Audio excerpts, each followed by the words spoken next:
Partia Demokratike ka kërkuar zyrtarisht që s'paktën 20 hetime të menjëhershme, po rrugën e re Quk-Qafpllot, pas rrëshqitjes së një masivi shkëmbor që shkaktoi dëmtime serioze vetëm 2 muaj pas inaugurimit të saj. Sipas Partisë Demokratike, ky incident ka ngritur dyshime të forta mbi cilësinë e punimeve, transparencën e procedurës dhe përdorimin e fondeve publike.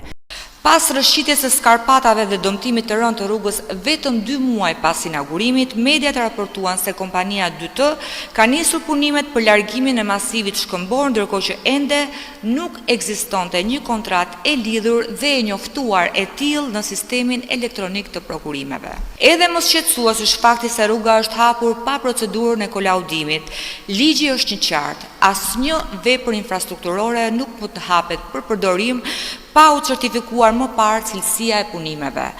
Zëdhënësja antikorrupsionit në Partinë Demokratike Genta Vangjeli shtoi se problemet tek këtij projekti nuk janë të panjohura. Duke cituar raportin e Këshillit të Lartë të Shtetit, Vangjeli u shpreh se rreziqet dhe mangësitë në projektin e zbatimit ishin paralajmëruar më herët, por nuk janë marrë parasysh, çka ka sjellë pasoja të rënda në një aks të rëndësishëm rrugor.